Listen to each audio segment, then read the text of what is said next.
Alright, hey everybody, thank you for watching that quick commercial break. Looks like we are getting into aLive versus uThermal. Awesome sauce. aLive and uThermal are both the best Terran players in the cup, to be honest. Yes. And more recently, they've also been a lot more regular too, which is nice. Yeah. I mean, whoever wins this probably gonna get to the finals, and then probably gonna face TLO. I would love if TLO won the bottom half of the bracket, but I got to be honest with you, Zombie Grub. Namshure's been winning a lot of his EVZs in the offline events, so online, I got to say, versus if he beats Billowy, I think it's totally feasible that he beats TLO. It's feasible, yes. Now I'm still gonna guess TLO. I think I'd still put my bets on TLO too, but nice to know there's actually an option for it to go otherwise. Dr. Meslo, thank you very much for the Twitch Prime sub. It didn't prompt the noise, but I see it in chat. Senpai notices. And Food Over Steroids has subbed as well, and then I don't remember what we call it, Skeleton Jelly. We did. Skeleton Jelly was right at the end. Right at the end. Very nice timing. But, of course, thanks again once more to Corsair for making this cup possible. Again, just kind of emphasizing 38 means 38 weeks. It's a long time to be doing StarCraft content. But also, that's almost $4,000 straight up put into prizing from Corsair over the course of the year for these players, for these cups, and I'm really glad we can make that possible. I have some things on that note I would like to talk about, but let's get the intros out of the way first. Playing from Korea and waking up hella late at night just to compete in this comp, it's going to be the blue Terran player aLive. In the bottom right, as the red Terran, he is Liquid uThermal. Okay, so a couple of things real quick. First off, I have spoke to Corsair a lot, and I've been asking rather frequently, like, when can we start doing giveaways again? Because this was something we were supposed to be able to do this month, and I've been assured they're on the way. It's unfortunate that it feels like it keeps getting delayed, but maybe we can make something happen. But to take this one step further, I've also asked them, like, you know, what are the requirements? How do we make something bigger out of this cup? Like maybe a monthly finals, or in an even crazier, more unlikely situation, some sort of offline Corsair event. And for them, a lot of it just has to do with the traffic we can drive to their website, whether sales go up or not. Like, I'm not saying right now by rushing out and buying a headset you're going to be increasing the prize pool or anything like that, but I would hope to at some point get to that point where we can say definitively, hey guys, if we sell 55 headsets, Corsair will make monthly finals for the Corsair Cup, or something like this. So I just want everyone to know that we are still working on trying to make this even better than it is, but it's still awesome to have 38 weeks of content coming out of Corsair one way or the other. I know that I'm very grateful for it, at least. Yeah, pretty awesome working with them for, I guess it's closing in on a year, like 10 more weeks. Well, yeah, so it's because we started really talking to them back in November, December, right? And then the first Corsair Cups, I believe, were in January? Or it was late December or January. I'm not sure which. It would have to be... I don't remember casting them while we were in Toronto, so... No, but I remember that we were finalizing other things like Ting, who are in Toronto too, so that's cool stuff. Which, again, side note, also excited for. I'll be talking with Jesse, and I see him live at BlizzCon to discuss the plans for Ting Season 3. I want to let you guys know right now, well, the Ting Seasons 1 and 2 were really successful, and they provided a lot of great StarCraft 2 content. We are thinking about changing it up and possibly talking, I want to say nothing definitive here, but throwing around the idea of like even trying out like a team league or something for Season 3. The only downside to that right now, though, is with exampled by our temporary team league, which was meant to be a bit of a dry run. That's gone miserably. Huh. Yeah, team leagues online are pretty damn hard to run, which is why you gotta have a lot of respect, I guess, for Wardy. Yeah, super Still props to sticking Wardy with for it. making that happen for years now. Even not even just like one or two off cups, just like regularly the Wardy team. You're leagues. basically a team manager for like 7 teams when you run a team. I'm not so good at showing up. But anyways, a little bit of a scuffle here. TvT openers, This is slightly different. it's like watching a bad game of poker. By the way, it's like 2 Reapers and a Hellion beat a Reaper, but 2 Hellions and a Reaper beat 2 Reapers and a Hellion. So it's like a straight flush question mark. uThermal's actually doing who's that? First of all, Vega 62A. Thank you for the Twitch Prime resub. So, or a new sub. So, uThermal's actually doing something that I guess Bjorn has also been doing on New Gettysburg, like a tank drop. Not two marine drops, I can tell you that much. He's doing with a tank. A tank drop. It doesn't seem like a lot of damage. I'm guessing an unsieged tank with 4 marines. Yes. Nice.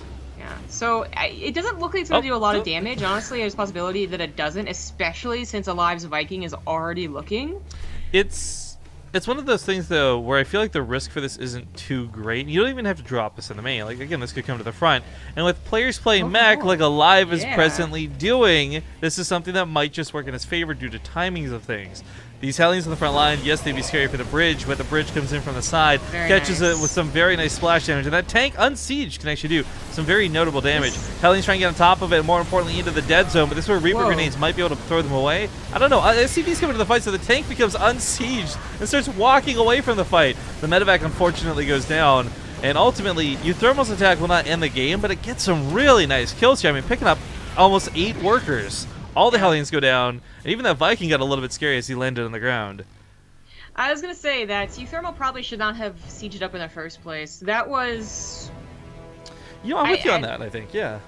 I don't know what he was exactly thinking. Maybe that aLive would have immediately pulled the SCVs and would have tried like a more cautious approach. Like if he was waiting on a Banshee, I would have said that aLive probably should have just waited for the Banshee, but like we know that he wasn't. It was actually this air domination he's trying to go for, a lot more Vikings still on the way.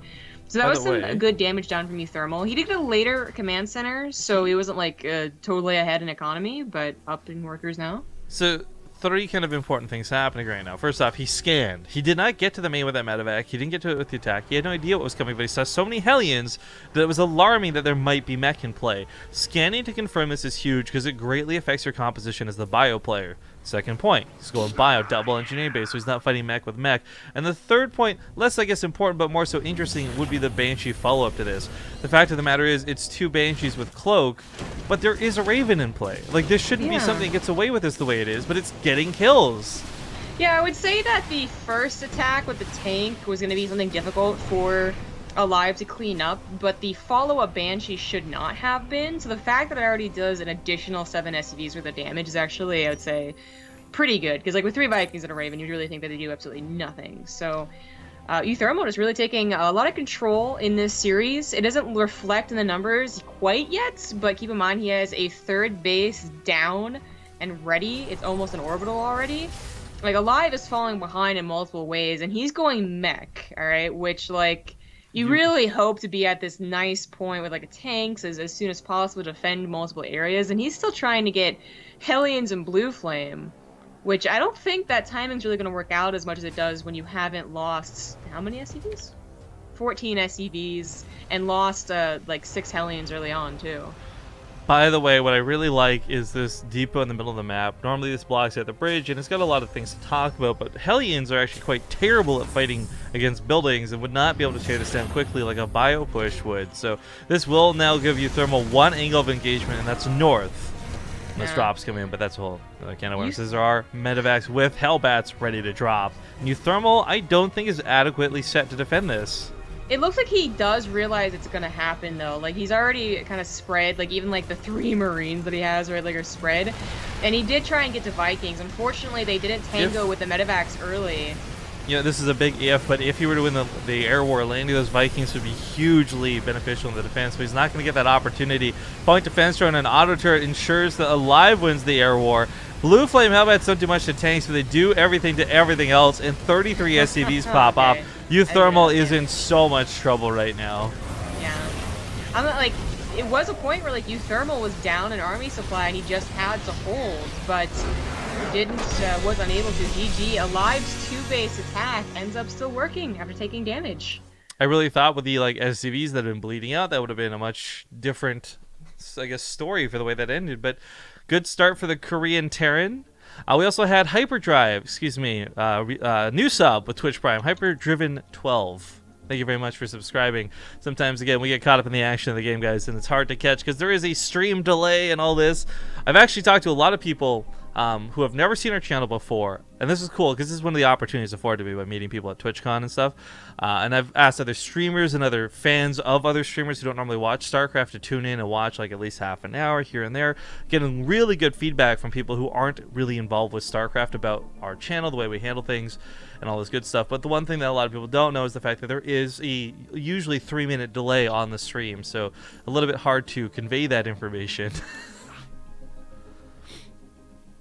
Anyways, game 2 coming up. Also, if you guys watched Overwatch yesterday, you'll note I haven't changed my shirt. I've actually been wearing it because I still love it.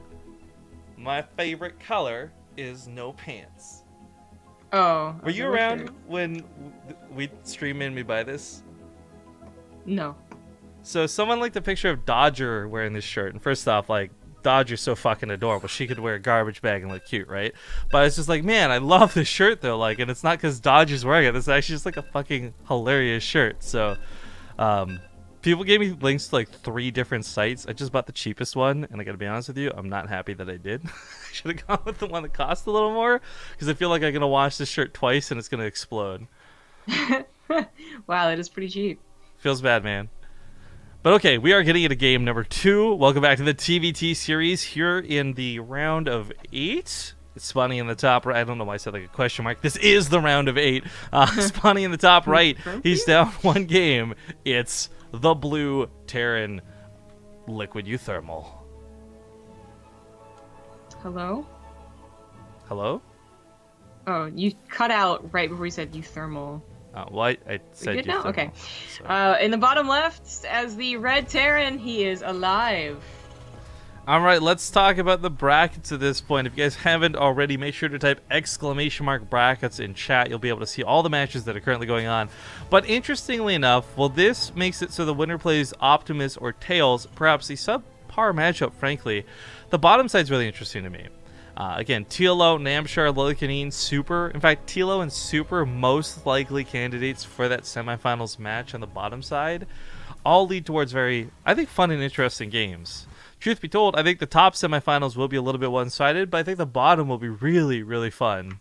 Looking that way. Unless Namshar can surprise us again.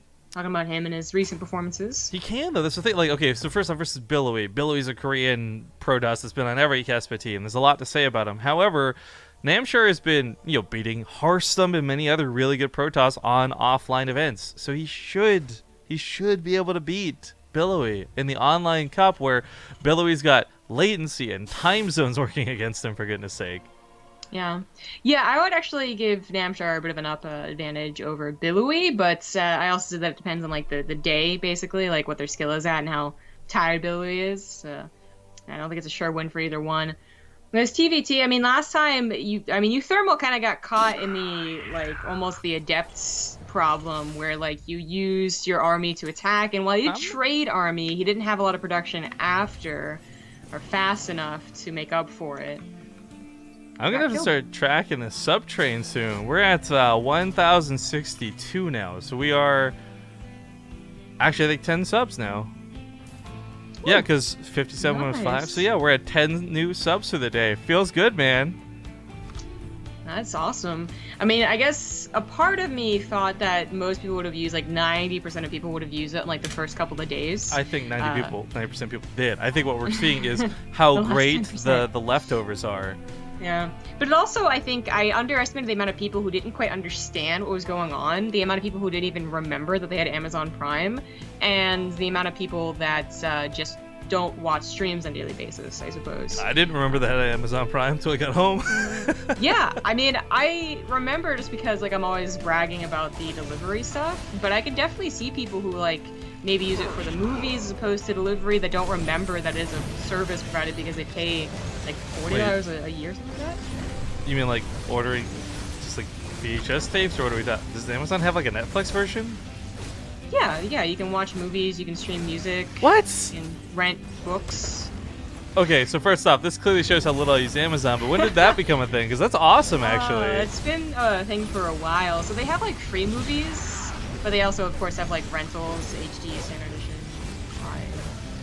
I mean, well, this is actually going really badly for aLive, by the way. Sorry, we're talking a bit of nonsense, but He loses so much of his initial defense. Now, I think the Hellions reactored out combined with the Banshee should keep him from losing the game.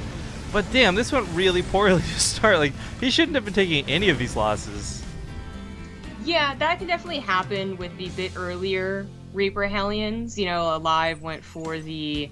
it's like the differences of these builds, they actually start off very similar, but one person puts a command center down as opposed to a starport, but eventually they both get there. But that little timing can actually, you know, you take one bad shot from a Hellion or one grenade hits you and your grenade doesn't hit them, and it can actually kind of spiral out of control.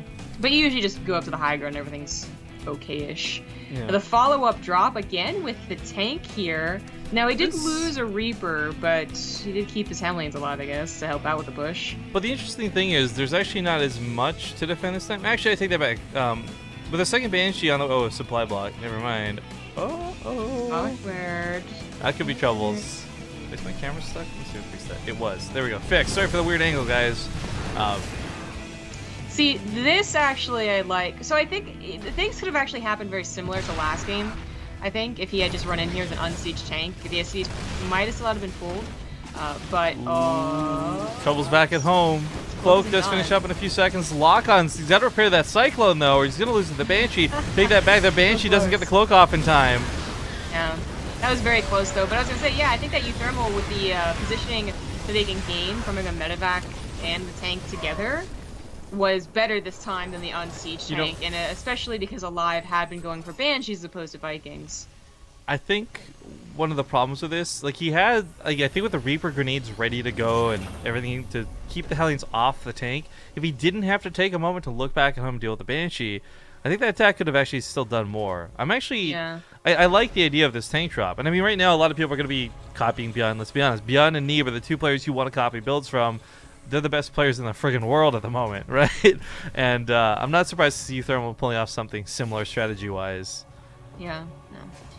Well, the Banshee from aLive, the second Banshee from aLive, still needs to be scanned. Actually, we're going to dodge out of that, so it's 2 scans, okay. Still going to be taken out, don't have to worry about it. But uThermal, I know, got a Banshee as well. There we go. And aLive does scout this now, and he's getting 2 Vikings. All he needs to do is hold on to a scan. So for me, the question here for aLive comes in a couple of points. First off, everything he's doing so late tech-wise, it's almost like, I want to say mech, but there's 2 engineer bases coming down, right? Like, oh yeah. Well, his third base is also going to try and come down, but a Banshee, the first Banshee from uThermal, we missed, I guess. It killed the SCV building a third command center. That stalled it out like a good 30 seconds, and it comes back in to do it again. oh, over here on the right side, yeah. I was watching the front to see where this Banshee was going to try and wiggle in, find some SCVs, and of course, no turret finished up yet either. Yeah, he was saving scans. He thought the Vikings would do it, but yet again, the Banshee just finds them out of position. So, loses SCVs in the natural, has to burn a scan here, but then starts losing them in the main as well. And uThermal is getting the better end of these Banshee trades for sure, but he doesn't have a third base. I mean, aLive doesn't have it quite yet either, but he's already invested the 400 minerals into it. This Banshee from uThermal is seriously getting away. Like, with the Vikings on top of, he's going to outrun the scan maybe? He will, so the amount of economic damage this thing has done. I mean, 18 workers is one thing, especially in a player who's late to the bio train, but the fact that this is still getting kills and maybe even going to incite another scan? I feel it's actually game. It's getting that point. 28 SCVs remain. There's a drop on the other side of the map. If this doesn't get some sort of damage done to return that, this is going to be so hard to deal with. But there's no tanks, pre-siege, there's a lot of marauders on that high ground. And let's not forget, aLive has no tech behind this. There's no stim for him.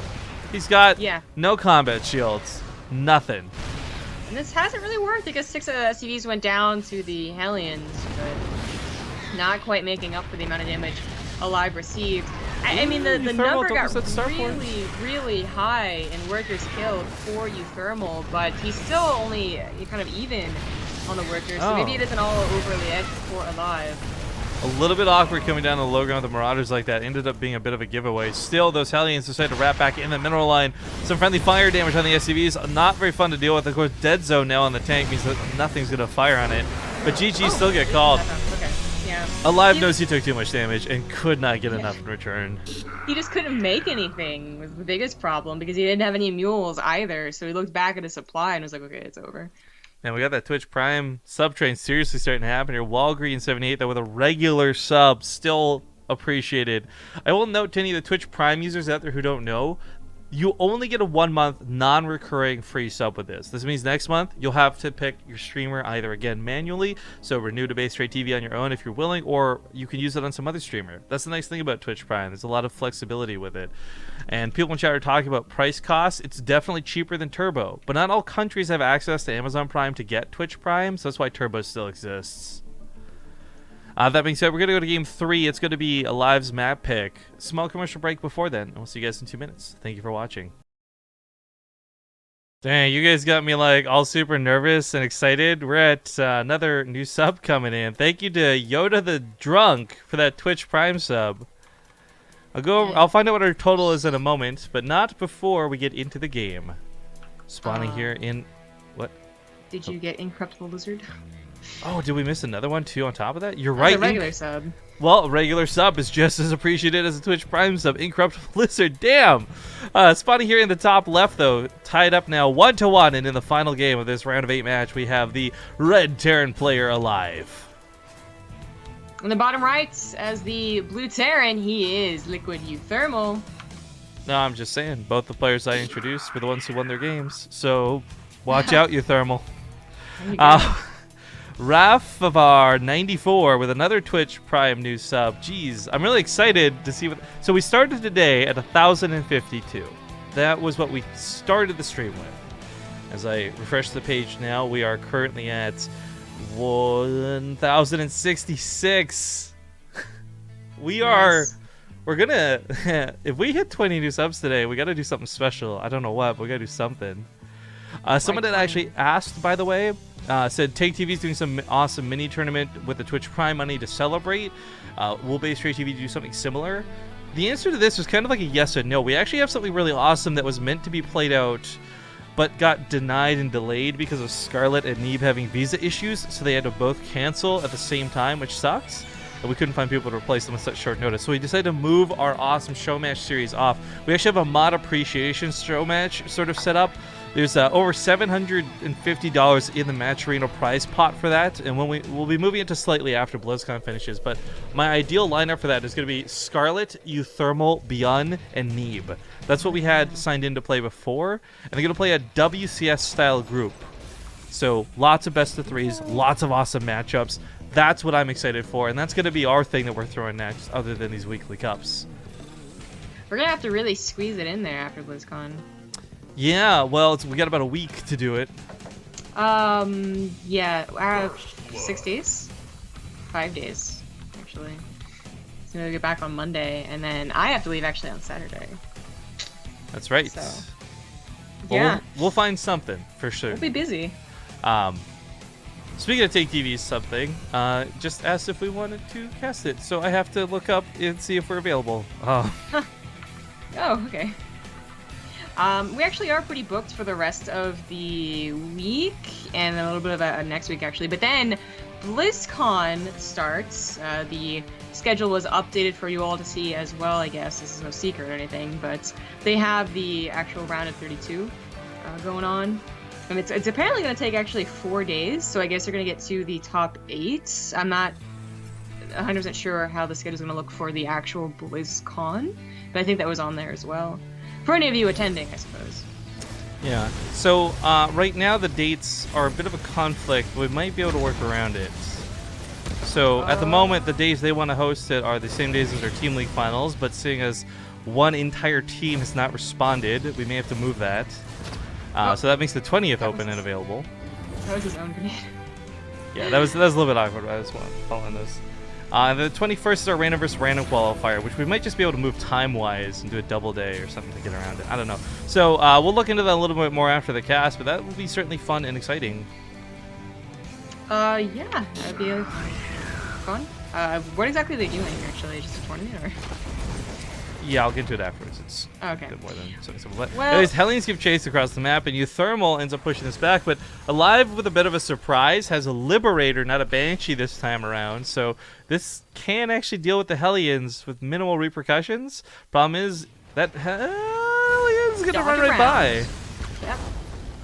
Like, there's some SCV pickoffs. They did go a little more poorly for aLive when his Reapers, speaking of, his Reapers got denied on the attack, but just a few Hellions, they really shouldn't do a lot, and they don't. They just stall the command center out a little bit, which I guess is kind of important because uThermals is already done. Yeah. I thought that was going to get a few more SCV kills than it did, which is unfortunate. But man, we got this, like, again, crazy subtrain still going. I want to read out this comment, though, because Fractal Cackle says, you've talked about this a million times. I still don't understand. Is there somewhere I can look up so you don't have to explain it about subscribers and Twitch Prime users and how ads work for you financially? To be honest, I wouldn't know where to point you. My best guess would be go to twitchprime.com and see if they have any answers there. The TLDR is if you have Twitch Prime or Twitch Turbo, when we play an ad, you won't see the ad, but it will be counted as if you did. So we'll still get like that 1/10 of a penny, even though you saw nothing.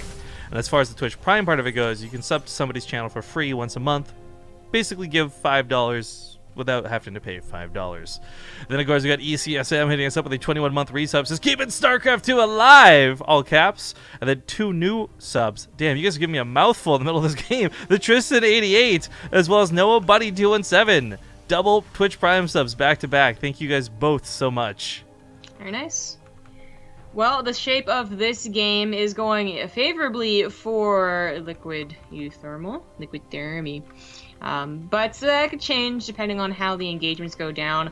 aLive does have his 3rd CC done, but it's not on location. uThermal is on location, but not quite done, so that'll probably even out. Worker lead for uThermal, though, and has been for a while, so he's been winning in the income advantage. He's a little behind on the stim upgrade, though, because he didn't get the production facilities quite yet. He's missing the barracks, actually, so he just swaps it over to at least start the stim. And actually goes for Viking control, too. This is a little bit more unconventional out of a player playing Bio, but if he's expecting aLive to be playing mech or something strange, then this makes sense because you're going to have quite the air war in your hand. On the other hand, if he is just expecting aLive to also be playing Bio, then he's just taking a risk by investing in Vikings like this early. But my thoughts are, more than anything else, that these initial 2 are to deal with the Liberator, and we might actually not see too many more come out after that. We'll see. Maybe it goes up to 4, but you might forget about just the 2 and goes right into medevac production. As his tank count is starting to grow and having, equal amounts of medevacs, equal amounts of tanks. As long as they are still droppable. Of course, that won't be the case after the patches after BlizzCon, but no, it feels bad, it's man. pretty ideal. Yeah, a little bit.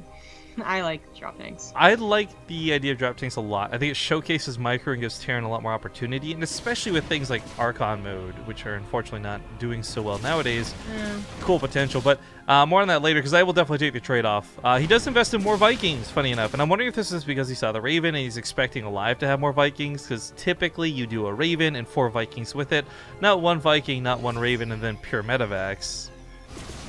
Well, especially if he's still under the assumption that it's going to be mech, which I don't think he's gotten into the main base quite yet. He did actually with that initial he Banshee, did. and he saw all the barracks. And So then he dipped out. So he does know, and I guess he is just trying to grab hold, make sure he has the Viking control, because still, like, sniping medevacs as they come forward, nice scout here with a single Marine, can be very nice. yeah, actually just a easily really denies it. nice scout. It gets a little bit damage on the medevac, but knowing that that push was coming now gives you thermal time to position all those Vikings he had made earlier. Catch Yeah. this off guard. This does cut into his medevac production, which isn't so much a problem as long as, again, he kind of holds up with his tank count, which, again, shouldn't be a problem. 1 tank at a time, 2 medevacs at a time. Math usually works out. But I don't think they're looking for engages anywhere close anyways, because they're not close to each other. Cross-spawn Frost, still a fairly big map. But aLive might actually be looking for a direct push now that his drop was denied. He'll at least start taking the Zelnagas, which have been uThermals for some time. I'll say that Banshee also dipped back in the main. Turret did finish it off, but 2 more SCVs got picked up before that was the case. As the attack comes towards the 3rd, I really think uThermal is going to have a really good defense for this. Very little to do with the tanks, and just so much to do with these Vikings. Yeah, that's true. I was going to say, he might not anticipate it going for the north, but I think the combination of the bottom Zelnaga still being his, and just good scouting with a secondary Marine, he will be able to position his Vikings well, and this actually will just instantly deny aLive from pushing in. Yeah. Thank you to Gut Badell for the Twitch Prime sub. Man, this has been a... What's going on with this Monday? I love you all so much. Thank you. Mondays are always such good days. It has been a while since we've cast StarCraft 2. It's been like 4 days. It's true, and you know what? The thing is, I think it's a boring old Monday. People want to spice up their life by spicing up other people's life, and I tell you what, it's working for me. So thank you guys so much. 2 fully loaded medevacs coming on the side. Sorry, when did you say Spice Girls? This is spice up your life. They're all like Spice Girls. Which one wants to be Sporty Shaking Spice? the left, gonna have a good time. Actually, I call Sporty Spice. Sporty Spice was my favorite because she, first off, reminded me of Sailor Jupiter, who I already had a massive crush on. Secondly, that ponytail action, though. So, She was the second funnest, actually. I would say Scary Space was like #1 fun. But anyway, I love Spice World. Spice World is an amazing movie. So Combat Shield isn't done quite yet for uThermal, and you just have to be aware of that as they start actually taking engagements. aLive gets a drop into the main / natural. Though, it's like a scattered drop as it gets picked off, so it doesn't really accomplish too much. The 2 drops to the far south are the ones I'm a lot more interested in, but while scanning the center of the map, the Vikings are on deck over here, and I'm not sure if aLive saw it or if he's just lucky. I was gonna say, if uThermal wasn't paying attention... Oh no! He just F2... Oh no, he did... He doesn't see the drops! He doesn't see them! Well, I was gonna say, like, it actually could go either way here, right? Like, if aLive just, you know, makes the... If he sees the Vikings, he'll snipe all 5 Vikings. Right, and that's a big loss for uThermal, who's got this nice lead, but he does pull them away. Unfortunately, the SCVs might not survive. No, there's more than enough Marines with a tank coming into this. Upgrades, of course, a little bit even. The medevac advantage slightly in the favor here of aLive, but that being said, uThermal will still clean up the defense. And those medevacs are going to run right into the Vikings. aLive kind of forgot that they were right there, so boom, free pickings. Left side of the map, though, huge Marine trade. No medevac support, but none necessary when I guess you've got this many guys walking down the side, expecting to find a base here. That is a little odd. We have all these medevacs and tanks up to the right. So, yeah, I was, like, trying to bring it to attention over there. I don't know why the tanks were there so far away. Oh, but what's going on over here in the natural? uThermal is actually just everywhere at once. So originally everything looked really nice for him. His defense against what could have been a very devastating 4th base kill was pretty crucial, actually, having his Marines in place to do that. But then he gets split up because I think he tried to just do something a little bit fancy. He tried to abuse the high ground with his tanks on the 3rd base. But your tanks are so far away from the rest of your army at that point, I don't think it's ever worth it. If they're like right next to where the army's coming, then that's different. But his medevacs and tanks were all away from the Marines. So, and he's actually just trying to stick with it too. He's not trying to pair up all of his army, and I just don't know if that's really the way to do it. He's waiting for a 4th base. I'll tell you that much. He wants to snipe it, but it's a good chunk of Marines that are going to get demolished if aLive sees them. I think he's just wait. Well, I guess he's gonna get the 4th base anyways. He could have waited until it was done. Get the cancel. Get the tank. Might get the factory with this. Draws aLive back. Now aLive is swimming in money right now. And uThermal's not so much worse off for this. I mean, that's a lot of Marines to die for what feels like nothing, but as we see, instantly replaces them 9 at a time. The 3-3 for both players finishing up here soon, but there is going to be a small, perhaps, tank advantage for aLive through that +2 weapons, but it might be too soon to tell. Man, this TvT has inspired a lot of subscribers. Thank you to Sinlados for the Twitch Prime sub. Of course, by the way, guys, if anyone of you are unhappy with the way we incorrectly pronounce your names, by all means, please let us know phonetically how to pronounce it. Or, hell, go to vocaroo.com, record yourself saying it so we can hear it. That'd probably be the best thing to do. Alright.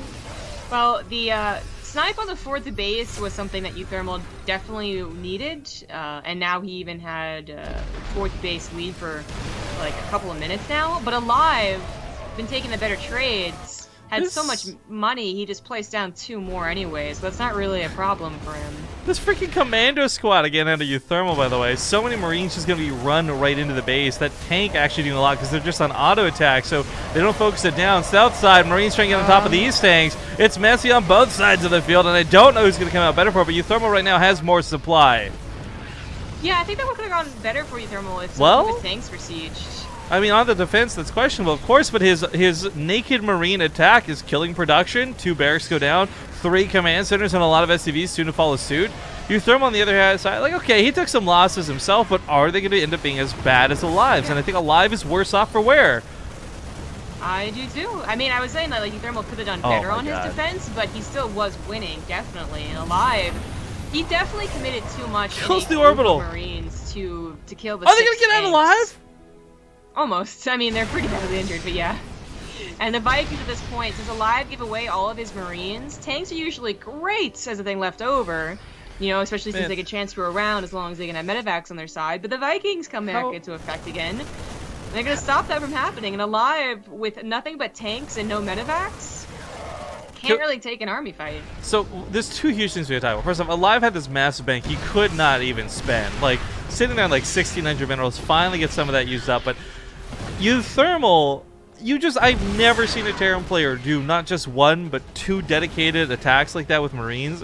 No support whatsoever, essentially sacrificing them and get that much damage done for it. Like that was risky to say the least. Tank trades have actually been going better for aLive, despite the Viking control that was uThermal's. Oh, He still has unsiege it. tanks get to the dead zone of this tank. Hello. But aLive only down 10 army supply. Can definitely do something It's- with a good army fight, basically.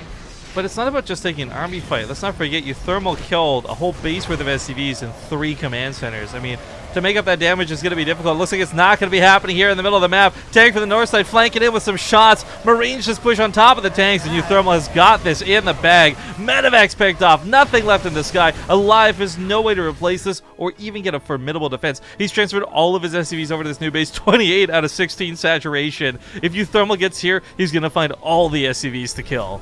Yeah, that was a really nice concave for uThermal. And he had so many medevacs too, individually healing all the Marines. Nicely done. He has won this game. But aLive thinking that he has another base, like a fresh base too, right? That he can turn into orbital or planetary.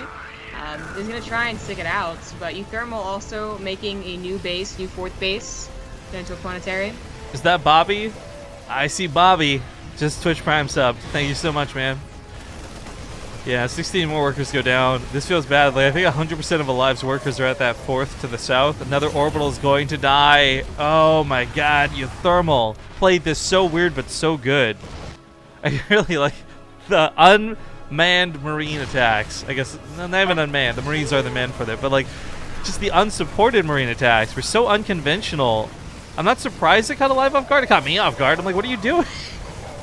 Yeah, I mean, you could definitely have sent 2 medevacs over there to make it look a little less weird, but the effect was still the same. Whether or not they lived for so long just by being the element of surprise, they didn't really need the medevacs to continue dealing damage. The first set didn't deal damage for very long, but the second set did damage for like 30 seconds to 45 seconds, and actually lived for some time after that, so...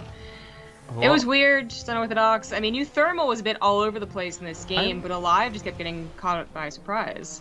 I'm surprised he's going to stick with this, too. I mean, 13 workers, it's not a lot to work with. And his army supply isn't exactly formidable either. But I guess this is the 3rd and final game of the series, and tapping out guarantees defeat, whereas fighting a little bit longer gives you a small chance. But that chance is fleeting. There's tanks actually shooting over the ridge, picking off some of these Marines. Something so not so easy for aLive to replace at this point.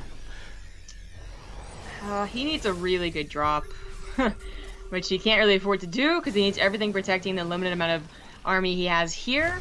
His tank count has grown to something, you know, good. It's still 6 to 7, but that's better than I think the alternative, which is just pure Marine. I never realized he had made this so planetary, so it drop's not even like really an option anymore. Yeah, he would have to drop on the main base and stall production and force a base trade and hope that uThermal messes up the base trade. I mean, these are all things that have to be like basically a snowball effect, which uThermal should not get. I don't... SCVs, where are you going?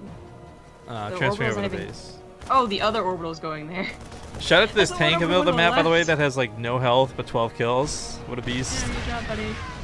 Alright, so this is the natural base moved over. The main's been moved over. The new base was moved over. 4 command... Like, this... If this command center dies, this will be the 6th command center that has died in the vicinity of this base. Yeah, But GG's get called instead. What a series out of uThermal. He will move on to the semifinals. We will be guessing both the semifinals as per the norm for the Corsair Cup. Bottom side looks like Super beat out Lily Canine, so Teal takes on Billowy, a Korean Protoss, only to fight another Korean Protoss afterwards. Top side of the bracket has Optimus versus Tails currently playing out, so we might have all the Korean Protoss in the world coming out to play today. Yeah, all 3 of them. We'll see how Optimus does. That will make things interesting, though, to say the least. We don't have a match we can hop into right now. If we can catch like the tail end of TLO series, we may try to do that. But I don't know. We'll be back in a couple of minutes after the ad break to find out for certain. Let's get a new sub update before we go, though, because you guys have been just crazy about Twitch Prime subs today. A couple new subs. 71. We are actually 3 subs away. No, it's 1 sub. Wow, we're 1 sub away from having 20 new subs today. The fuck is going on, man? This doesn't happen. We're an esports stream. Hello, did you guys forget that? You don't donate and sub to an esports stream. What's wrong with you? Oh. No, thank you guys for being fucking fantastic. If you want to help us out one step further, again, even if you don't plan to buy anything, you should at least check out the Corsair links down below. Their website looks pretty. Honestly, 5 seconds of your time. It's not going to be worth much to you, but it is worth a lot to us. So consider clicking on the links down below the stream, and we'll see you guys in a couple of minutes. Thanks for watching.